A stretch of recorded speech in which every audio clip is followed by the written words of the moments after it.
Karena keterlambatan waktu, sebenarnya kita mulai tadi jam 9. Cuman karena masalah laptop tadi, jadi diperlambat sedikit. Mohon maaf ya. Nah, selanjutnya kami sebenarnya mengundang teman-teman ke sini untuk sebuah tugas sebenarnya, yaitu tugas pastoral sekolah.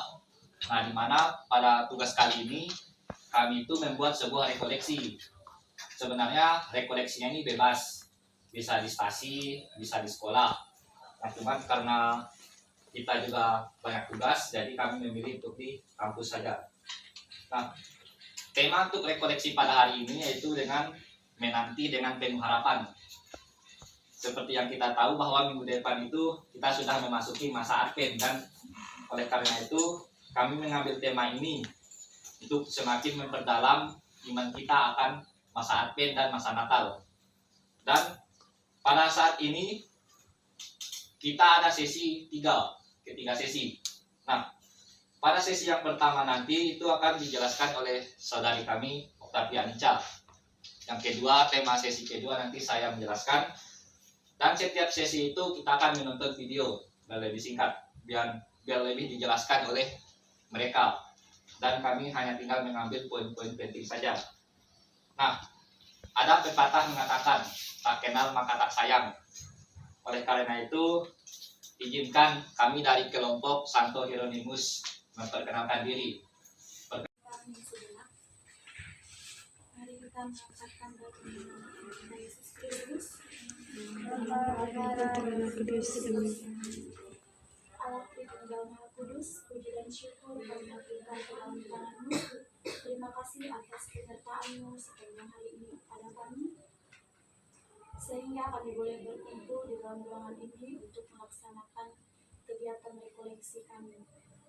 Ya Bapa, sebentar lagi kami akan memulai kegiatan rekoleksi kami.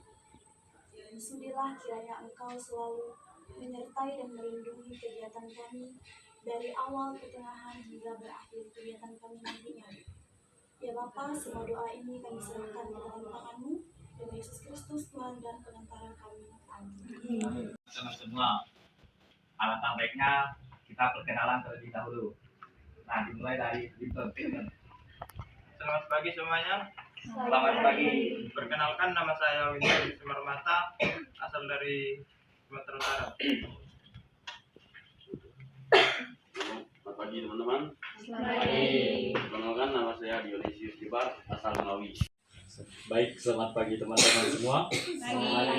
Perkenalkan, nama saya Mikael Christian, biasa dipanggil Christian atau Mikael. Halo Mikael. Baik, selamat pagi teman-teman. Selamat pagi. Perkenalkan, nama saya Justinus dari Prodi Konseling Pastoral. Ada 3 tujuan. Teman-teman bisa melihatnya di slide. Yang pertama itu mengajak kita untuk merenungkan arti harapan yang kita miliki dalam Tuhan. Yang kedua, bagaimana kita dapat menantikan dengan penuh kepercayaan dan keyakinan akan kelahiran Yesus Kristus. Masuk. Yang ketiga, halo Deborah.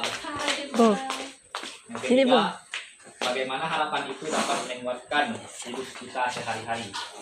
Itu adalah tujuan tema pada hari ini.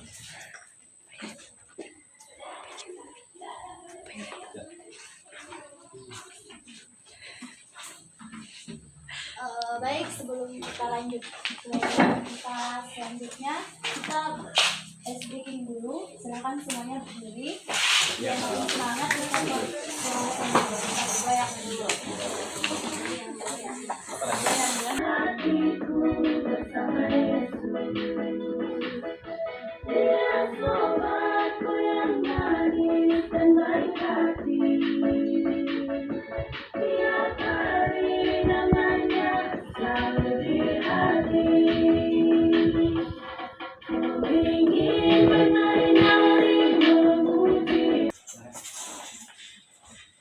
Baik teman-teman, sebentar lagi kan tepatnya pada bulan depan kita akan merayakan hari raya yang besar bagi umat Katolik, yaitu hari raya Natal.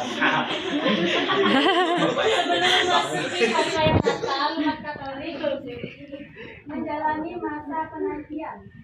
Masa Advent. dinamakan dengan Masa Advent.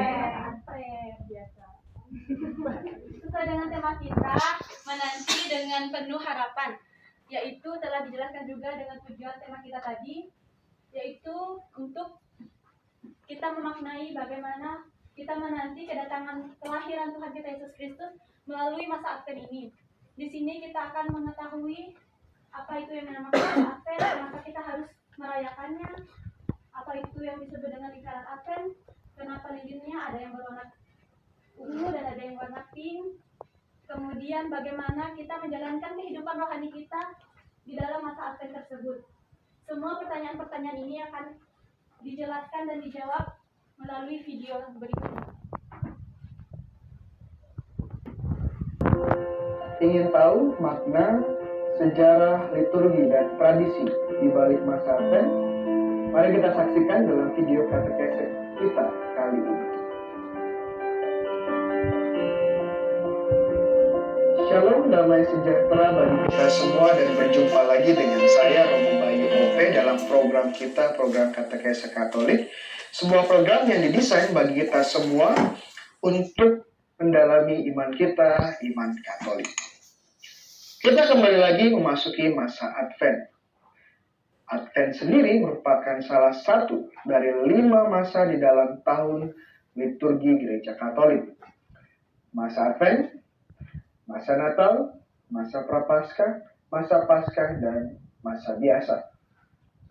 Minggu Advent pertama sendiri menjadi pembuka tahun baru liturgi kita. Kata Advent berasal dari bahasa Latin advent, kematian. Sementara lilin dan cahaya yang terpancar menjadi lambang kehangatan dan pengharapan dari Kristus sendiri. Untuk lingkaran menjadi simbol dari lingkaran kehidupan yang tidak akan terputus bahkan oleh kematian. Sementara itu 4 lilin adalah simbol dari 4 minggu Advent. Kemudian warna liturgi Advent sendiri adalah warna ungu.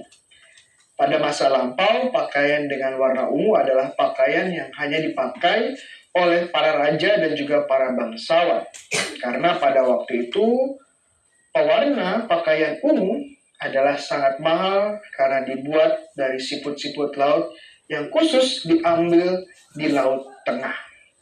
Nah, di dalam gereja Katolik, warna ungu biasanya diasosiasikan dengan pembaptisan, pertobatan, dan juga kematian.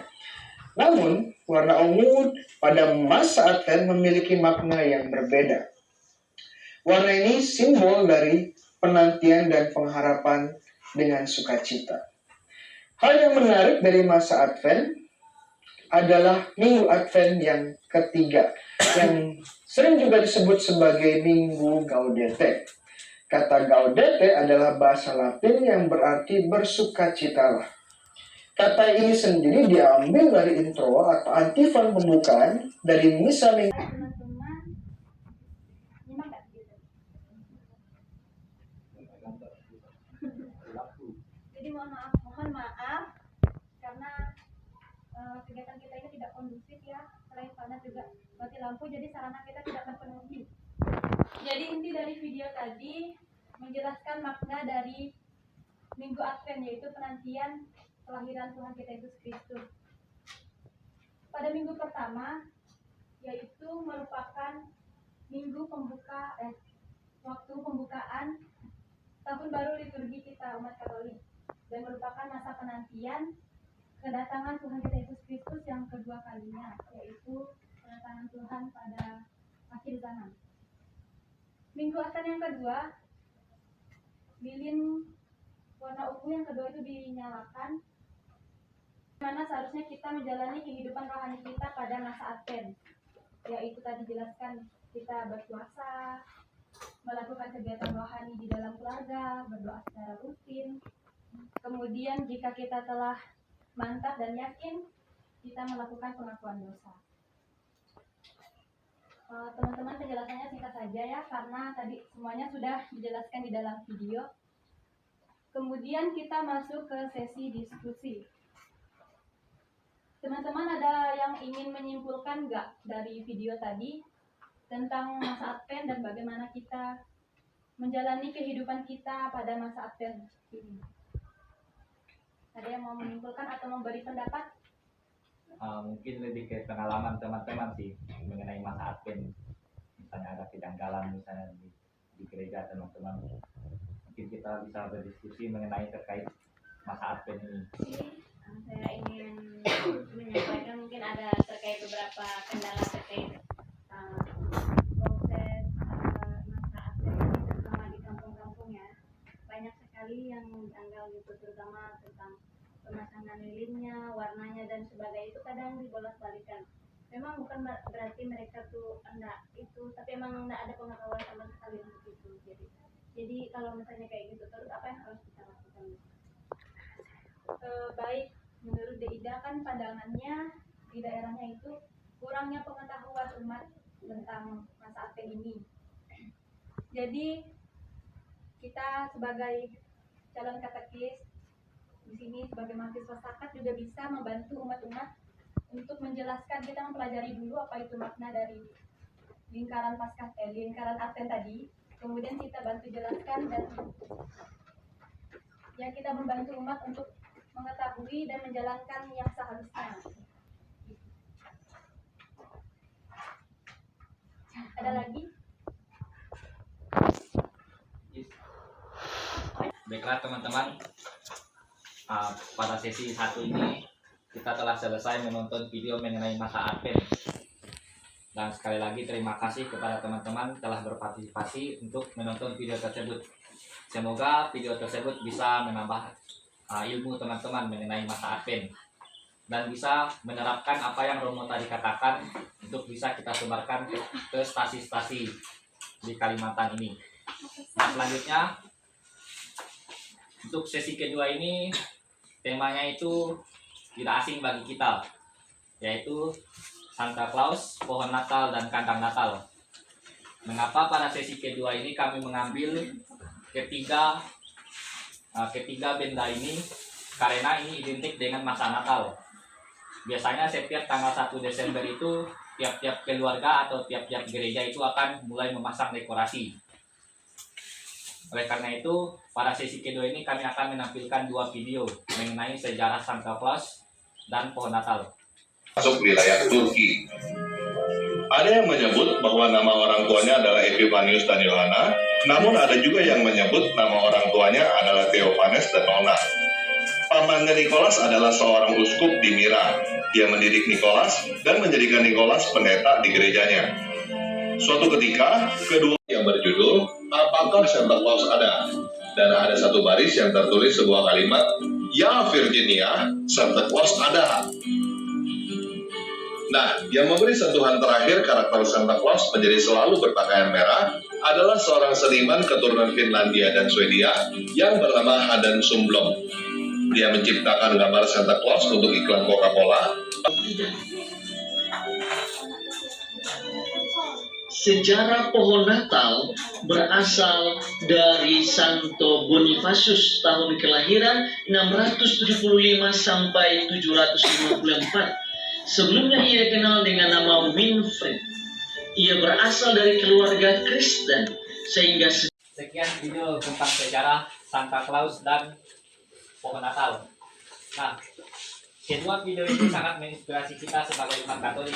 Mengapa demikian? Karena kita sudah menjalani tradisi ini. Karena setiap Natal biasanya kita yang ada di Indonesia ini umat Katolik itu menghias rumah kita dengan pohon Natal.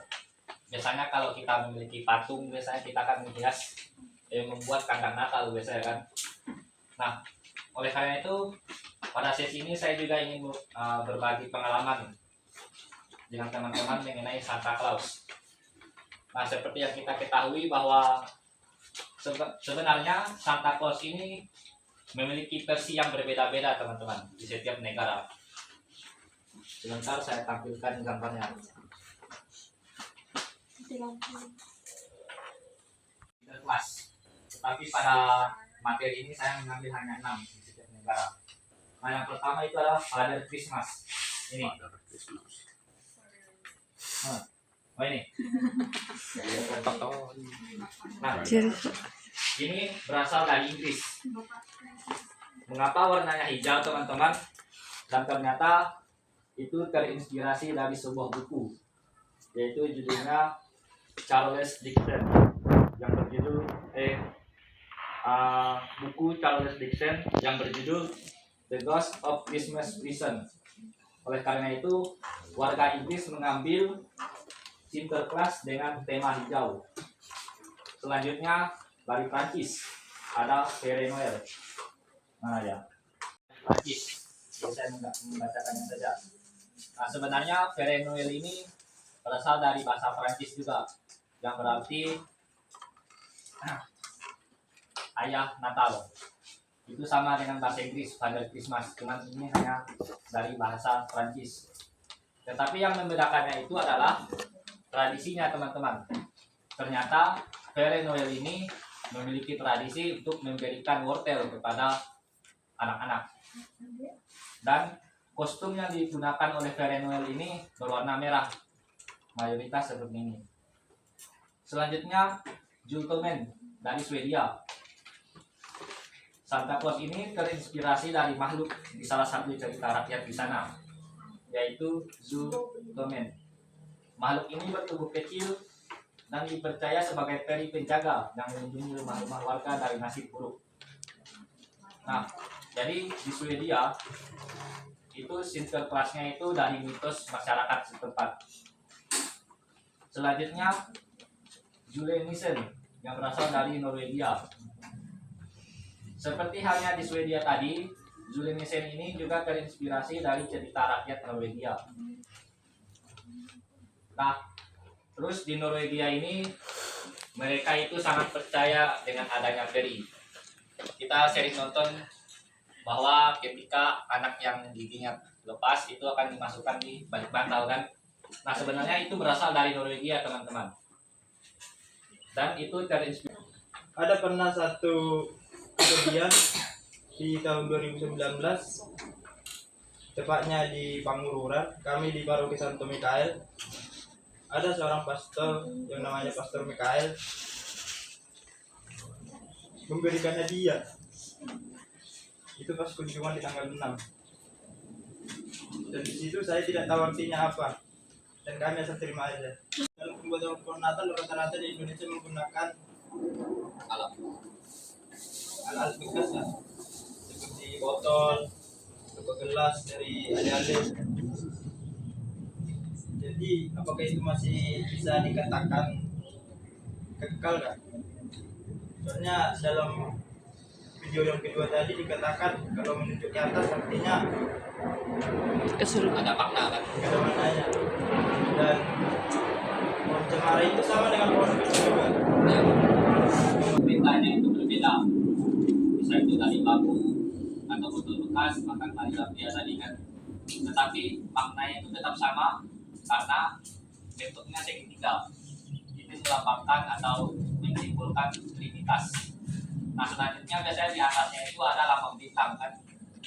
Nah, itu melambangkan bahwa pohon Natal itu menuju ke atas seperti itu.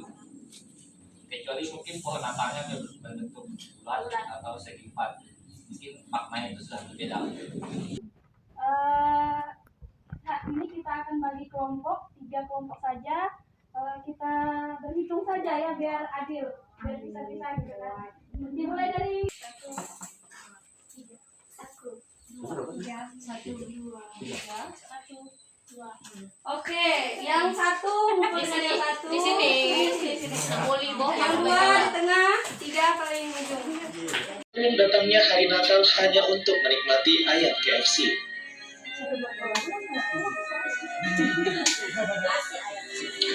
2. India. Pada umumnya pohon Natal menggunakan pohon cemara. Namun, di India, pohon Natal dibuat dari pohon pisang atau pohon mangga. Pohon pisang dihias sebagaimana pohon Natal pada umumnya. Unik ya, sahabat angka dan data. Rumah para warga di India pun dihiasi dengan menggunakan daun mangga dan lampu minyak yang diletakkan di setiap tembok rumah mereka masing-masing.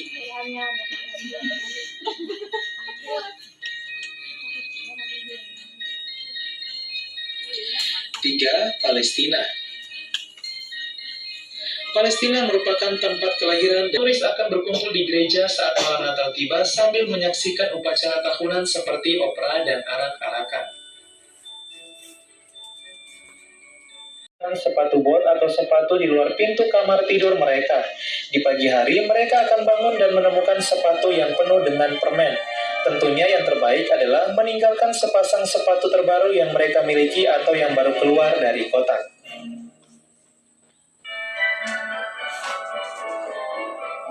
9. Australia. Di Australia pada 25 Desember bertepatan dengan musim panas, orang-orang sering menghabiskan sebagian hari Natal bersama keluarga mereka di pantai. Makan malam Natal sama seperti salad daging dingin dan makanan laut. Negara. Tadi ada berapa negara yang disebutkan? 10. Nah, 10. Plus dengan Indonesia yang bonus. Lalu ada beberapa hal yang unik yang menjadi tradisi dari setiap negara. Ada yang tahu tadi dari negara apa saja? Pakai laba-laba, Jepang, India, Venezuela, India, Palestina, Swedia,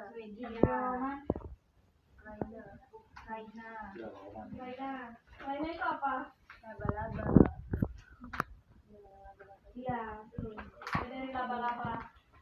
Mereka itu kan orangnya tidak mampu untuk membuat pohon Natal, terus merakit sebuah benang, kemudian esok harinya rakitan itu berubah menjadi emas, begitu.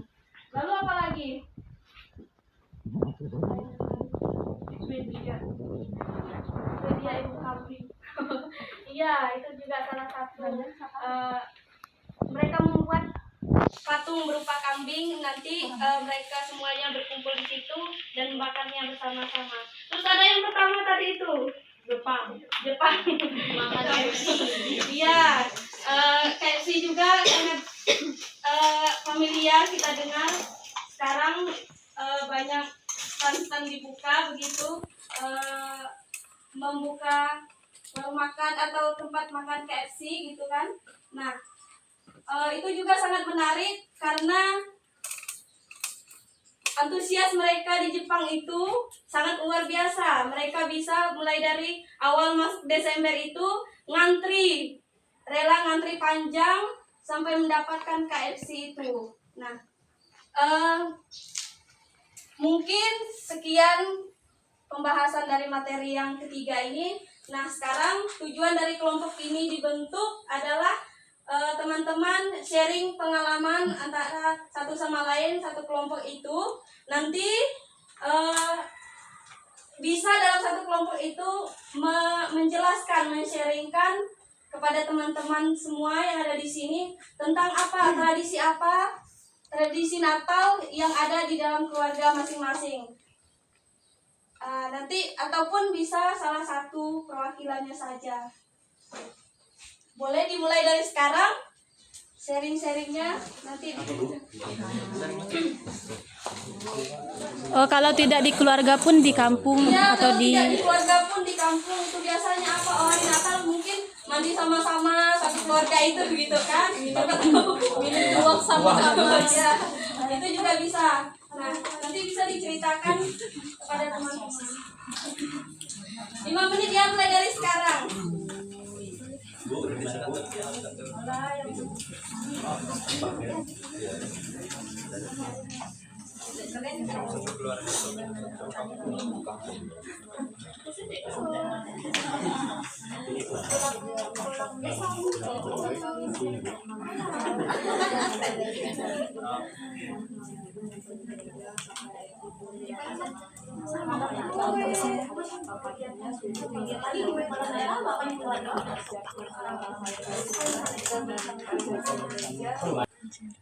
Macam menuntut tuh. Iya.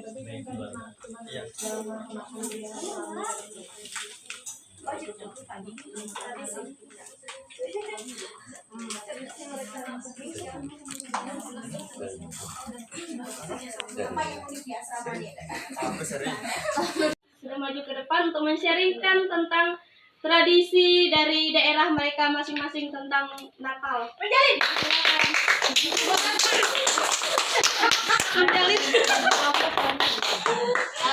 Baiklah, terima kasih atas kesempatannya. Saya akan menjelaskan beberapa hal yang unik, tapi tidak terlalu unik dari saya. Mungkin di semua tempat di seluruh Indonesia kalau merayakan Natal yang pasti dilakukan adalah apa? Ya, benar sekali, menyiapkan kue-kue di depan tamu. Apakah itu unik? Tidak terlalu, tapi itu menjadi sebuah tradisi. Walaupun itu tidak unik, tapi kita akan selalu melaksanakannya setiap tahun. Yang terpenting dari perayaan Natal itu sebenarnya esensinya itu bukan kue ataupun bukan baju baru. Namun, bagaimana kita menghayati tentang kelahiran Yesus Kristus? Apa sih sebenarnya makna Natal itu bagi diri kita? Meskipun kita merayakannya dengan berbagai jenis keunikan dan lain-lain, tetapi esensinya tetap satu, yaitu adalah kelahiran Yesus Kristus itu sendiri. Mengapa Yesus Kristus itu lahir? Karena dia akan menebus dosa manusia. Itu yang perlu kita hayati dan resapi di dalam hati kita. Dengan kita yang excited dengan berbagai jenis tradisi itu, tapi tradisi itu yang membuat kita menjadi excited atau menjadi semangat begitu merayakan Natal itu. Selain itu juga kita akan berkunjung ke rumah teman-teman atau sanak saudara dan keluarga atau tetangga agar kita juga dapat menjalin hubungan yang harmonis dengan orang-orang di sekitar kita. Terima kasih. Oh, tradisi Natal di tempat kami. Ya, kayak seperti biasa sih, kayak saat Natal itu berkunjung di rumah tetangga kita sama keluarga. Ya, terus juga kadang ada sebagian yang bawa karung. Iya, bawa karung. Kalau mau kue. bungkus. Enggak semua sih, ada sebagian. Karung kan? Kresek, karung. Ada juga karung. Gue bawa anak sendiri ke rumah orang masing. Oke, baik, terima kasih atas waktu dan kesempatannya. Selamat siang semuanya. Saya dari kelompok 3, kami berdua dari kelompok 3 ingin sharing sedikit tentang pengalaman dan kebiasaan di tempat kami. Saya berasal dari Kabupaten Sanggau, tempatnya di paroki Beliau, tapi sekarang di Lintang. Tapi kebiasaan yang di Lintang saya belum pernah melihat. Tapi yang saya share hari ini adalah kebiasaan kami di paroki Beliau itu adalah setiap malam Natal semua keluarga semua keluarga OMK dan sekami itu ngumpul di gereja. Mereka mengumpul di gereja untuk merayakan malam Natal. Sehabis ibadat atau misa malam Natal, mereka seperti keluarga gitu dalam satu gereja itu makan bersama, sharing cerita segala macam, joget-joget, segala minum gitu. Lalu setelah subuh atau pagi mereka pulang ke rumah mereka masing-masing untuk mempersiapkan diri mereka untuk ibadat atau misa di gereja. Dan setelah misa atau ibadat itu mereka akan berjajak gitu kalau kata kami, berkunjung ke rumah keluarga gitu. Tapi itu tidak ada satu orang pun yang bisa pulang, jadi sama-sama gitu. Dari rumah awal sampai terakhir itu selalu sama-sama, walaupun ada tepar karena kekenyangan, tepar karena mabuk dan lain sebagainya. Nah itu kebiasaan di gereja juga ada satu. Jadi setiap awal Advent itu ada dibagikan jadwal kunjungan dari pastor. Untuk apa? Yang pertama itu adalah perayaan Natal. Dan di situ kebiasaan kami adalah mengundang gereja-gereja lain seperti Protestan atau ya GBI segala macam itu untuk mengumpul. Di situ akan merayakan misa juga yang dipimpin oleh pastor, lalu akan menampilkan kesaksian dari setiap gereja seperti itu. Dan terakhir makan bersama dan berjoget. Itu kebiasaan dari kami. Sekian, terima kasih. Baik, untuk Winton, silakan. Baik, selamat siang semuanya. Siang. Di sini saya akan sharing tentang kebiasaan Natal di tempat saya, yaitu yang tepatnya di Kabupaten Samosir, Kecamatan Pamururan. Kami sebelum merayakan hari Natal di malam Natalnya, kami setiap rumah pergi ke kuburan untuk berdoa untuk merayakannya juga di kuburan dengan menyalakan lilin di setiap kuburan yang ada di sana. Terus yang kedua, setelah malam Natalnya selesai, paginya setiap gereja di sana tuh akan namanya motong babi 1 ekor setiap gereja. Dan itu tidak gratis. Di sana kami membelinya 1 kantong tuh 35. Dan kami makan bersama-sama di dalam gereja. Itu sekian sharing dari saya. Silakan kembali ke tempat duduk. Motor icis jadi. Natal di daerahnya masing-masing. Luar biasa ya.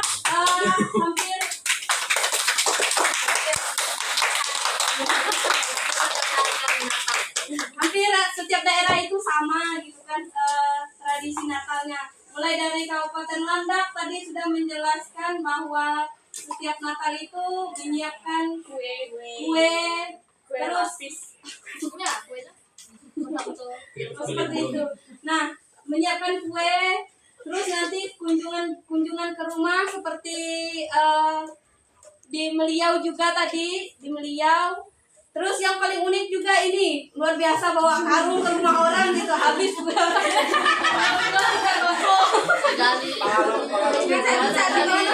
Ambawang. Enggak semuanya. Biasa kawan ya. Oh dekat. Oh jangan bahaya sih undang kawan gitu kan. Terus juga daerah Sumatera tadi ziarah ke makam, menyalakan lilin, itu juga ada juga daerah-daerah saya itu juga seperti itu. Terus tadi juga yang unik itu juga apa? Potong babi, nanti dibawa ke gereja dan dimakan bersama-sama. Dibeli 35.000 satu kantong gitu kan. Nah, tadi sudah dikatakan oleh teman kita bahwa menyambut Natal itu bukan soal kue, baju baru, dan juga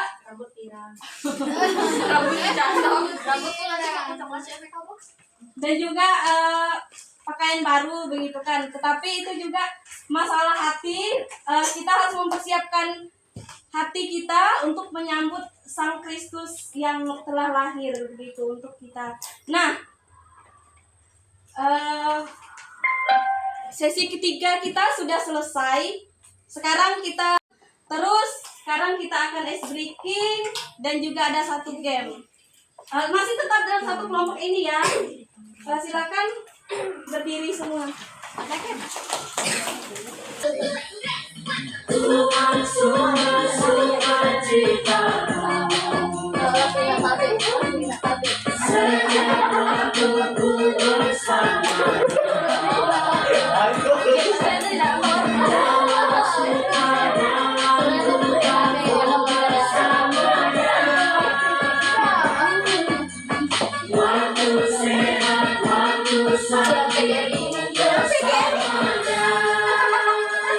Ayo ya.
teman-teman yang melaksanakan rekoleksi dan untuk kita semua dan kami yang belum melaksanakan rekoleksi mungkin ya belum 12 nanti jadi refleksi juga bagi kita semua. Mungkin waktu penyampaian materi, mohon maaf ya Kak Delson, mungkin jangan sambil ngepot.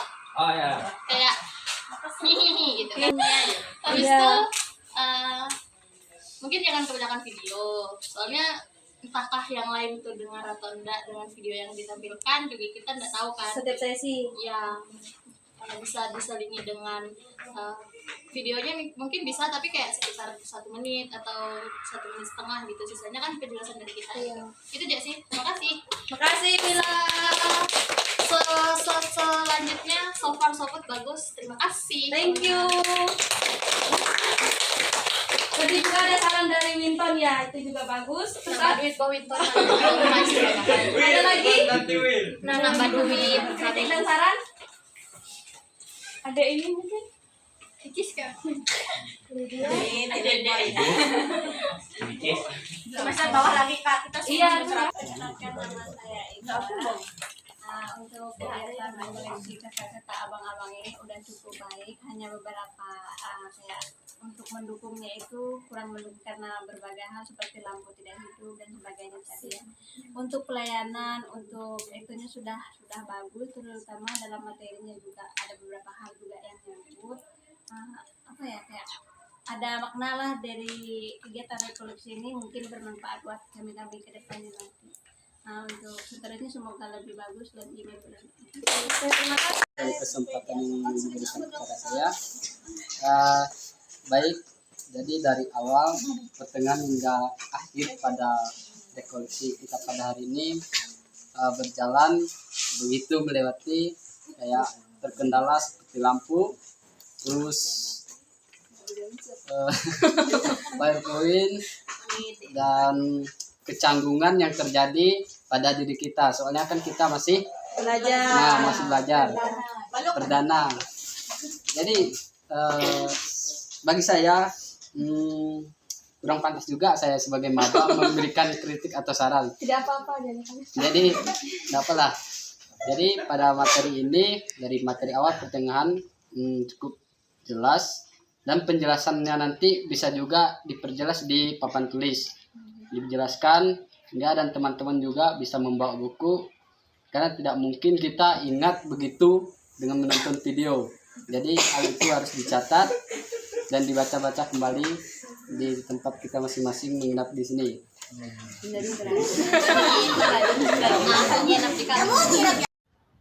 Refleksi untuk kami penyelenggara rekoleksi untuk mengadakan rekoleksi kedepannya untuk lebih baik lagi.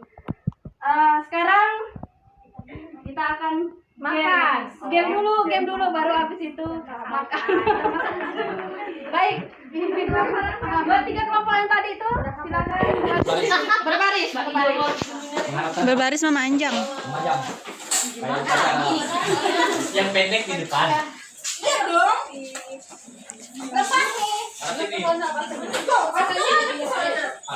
Tiga baris, tiga gimana sih? Ya 3 baris. Kan sekelompok sebaris.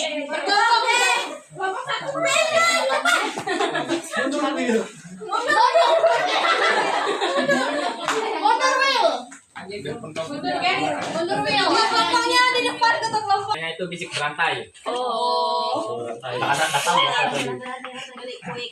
Jadi untuk pengucapan katanya itu hanya 1 kali ulang. Misalnya bisik 1 kali, kalau dia tidak dengar Biarkan. bukan kami itu langsung lanjut gitu. Nah, jadi setiap kelompok akan diberi 3 kalimat ya. Kalau bisa jawab syukur, dari belakang. Bisa jawab ya udah. Boleh. Dari kelompok 1 ya. Dari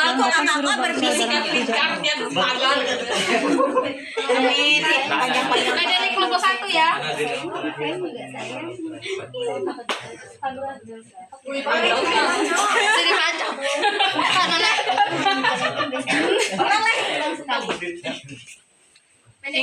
Ingat kan? Ular. Oke, ular jangan. Masalahnya apa kan? Masalahnya? Ya Allah. Lupa aja.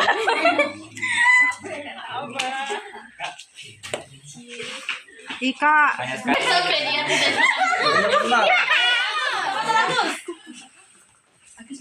Awas kau yang salah.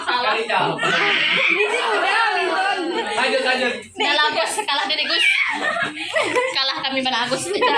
Saya kalah manoknya ditap. Manok Agus. Kepala kara ya, Pak.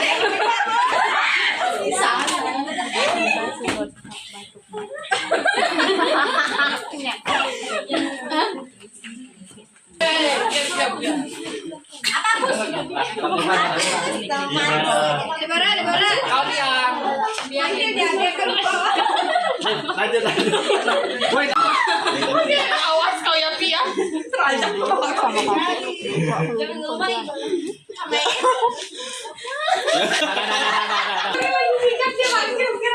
Silakan kamu. Batuk di atas mata. Salah. Harusnya tiba-tiba si botak batuk-batuk di atas batu batal. Aku salah aja. Aku yang salah, woi, minta maaf. Orang aku lupa. Kita salah. Kiriku kaku.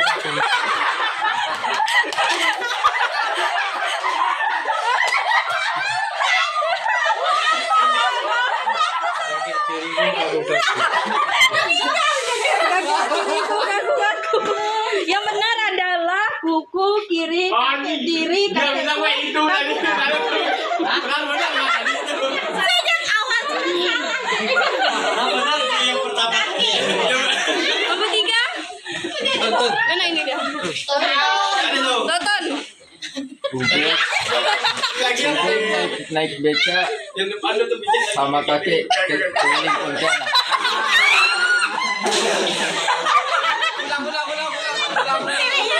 Beng naik beca.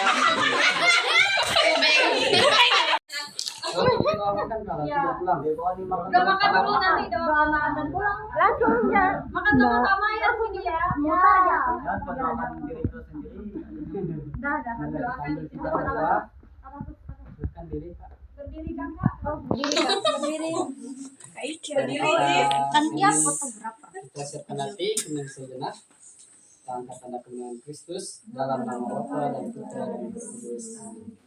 Ya Tuhan, kembali lagi kami mengucap syukur atas segala berkat, rahmat dan kasih karunia yang Tuhan berikan kepada kami pada hari ini. Dari awal pertengahan dan usai kegiatan rekoleksi kami pada hari ini. Sebentar lagi ya Tuhan, kami akan makan. Semoga makanan yang disiapkan ini Kau berikan kami kesehatan jasmani dan rohani. Semoga makanan ini Kau berkati. Terima kasih juga yang telah menyiapkan makanan ini. Semoga mereka selalu Kau berikan rahmat kasih karunia-Mu. Hanya ada ini yang kami serahkan dengan peran Tuhan Yesus Kristus yang hidup dan berkuasa Allah sepanjang segala masa. Amin. Dalam nama Bapa dan Putra dan Roh Kudus. Oke, kata-kata hari ini. Oke. Makan. Apa isinya? Kita lihat eksekusi dulu. Wow, mantap. Kata-kata hari ini. Habis makan pulang. Oh, habis makan pulang. Bagi dua. Makin mari berbuka. Selamat buka puasa. Oke. Selamat hari Natal. Oh, ini yang tadi bilang lapar terus sih. Oh, ini juga. Mana ada? Doa terlebih dahulu. Kita angkat tanda kemenangan Tuhan kita Yesus Kristus dalam nama Bapa dan Putra dan Roh Kudus. Amin. Allah Bapa yang Maha Kasih, terima kasih karena hari ini Engkau telah membimbing kegiatan kami dari awal hingga akhir, sehingga kegiatan kami ini berjalan dengan lancar. Ya Tuhan, sebentar lagi kami akan pulang ke tempat kami masing-masing. Bimbinglah kami dalam perjalanan, semoga kami selamat sampai tujuan.